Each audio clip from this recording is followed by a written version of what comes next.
Okay, well, I guess this is probably a good time to start Chapter 6. As you know, Chapter 6 is the second half of the 10 chapters of general pathology. So if you didn't realize it, we're half done with the general pathology course. I hope it's been fun. I hope it's been smooth. And I hope the second 5, at least for me, are as much fun to you as the first 5. The 6th chapter is called Diseases of Immunity, as you could see. And when you think about it, isn't everything a disease of immunity? I mean, if we had perfect immune systems, we'd never get diseases, and maybe we'd never get old either. So in this chapter, we're going to be dealing with general trends in immunity or defects of immunity that cause the classical immune diseases. Now, I know you have a completely separate course probably in something called immunology. Maybe it's part of microbiology. I don't know.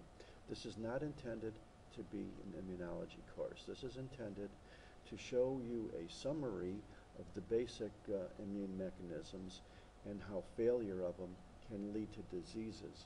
In addition, we are going to be dealing with the concept of autoimmune diseases, or failure of our body to recognize our own antigens as normal.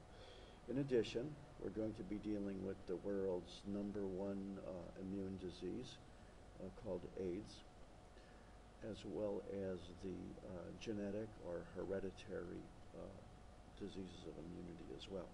So let's get going. Our objectives will be to differentiate between the concepts of innate, or the immunity you're born with, and adaptive immunity, which is the immunity that you get by virtue of being exposed to nasty antigens and learning how to deal with them. We're going to visualize and recognize the basic cells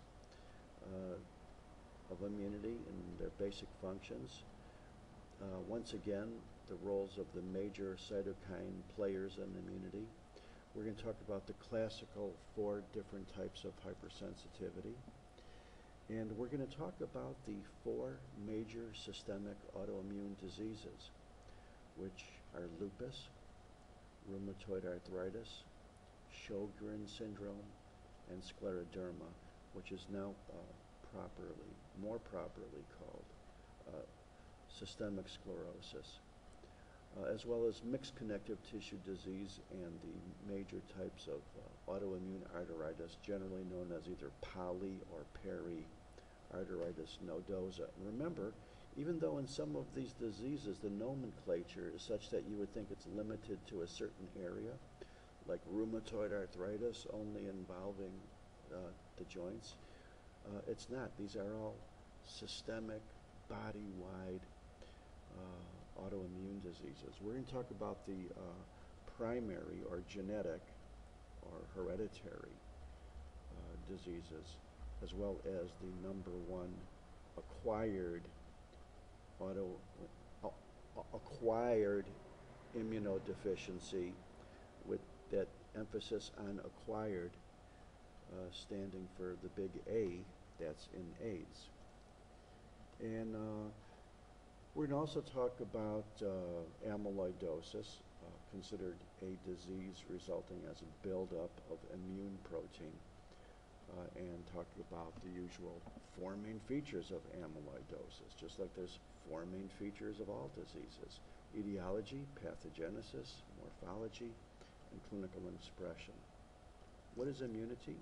Immunity is your body's ability to fight disease. You have an innate immunity present before you're even born, consisting of cells and cytokines and mechanisms where your body fights both external pathogens as well as recognizing internal antigens as being something they should leave alone.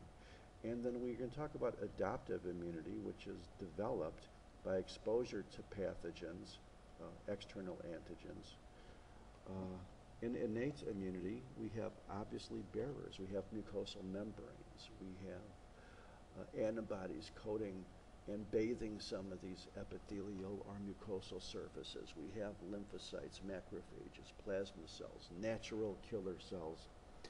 We have the variety of cytokines and chemokines, which we talked about in acute inflammation as well as in regeneration and healing. Also very much tied in with the immune system as well.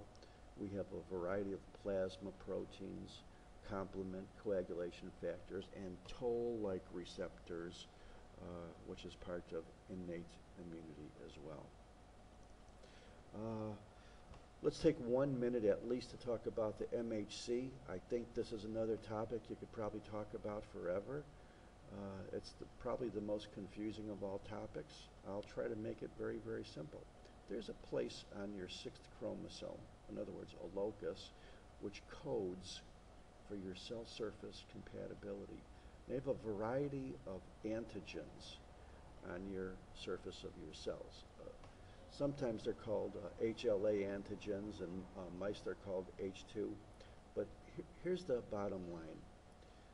The major histocompatibility complex, MHC, is a specific place on chromosome 6, and it results in making proteins as part of the adaptive immune system that recognizes your body's own surface antigens as being good guys and therefore will not attack them. Because the general rule is if your body encounters an antigen it doesn't recognize by virtue of having made stuff from the MHC which recognize them, it's going to go after it. Naturally, I know the first thing you're thinking now is what happens if it fails to recognize your own antigens as being good guys and it attacks it? Well, folks, that is what we call autoimmune diseases. Probably the single biggest growing category of diseases over the last several generations. Adaptive immunity is both cellular and humoral.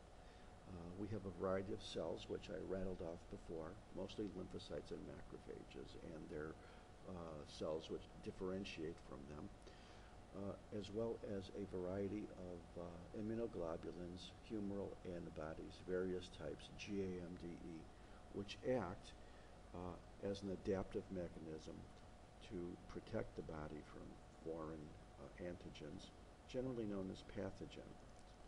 If you want to look at this system here as being the humoral side of the system, and if you want to look at the cells on the right as being the cellular part of the system, we could imagine various external antigens, like perhaps on the surfaces of bacteria, coming in contact with antibodies made from B lymphocytes, which are then picked up, sensed, phagocytized by macrophages, resulting in destruction of those pathogens. On the cellular side of immunity, of adaptive immunity, we have these microbes coming into direct contacts with T cells by virtue of antigen-presenting cells. And probably the single best general name for an antigen-presenting cell would be a macrophage. So APCs, antigen-presenting cells, present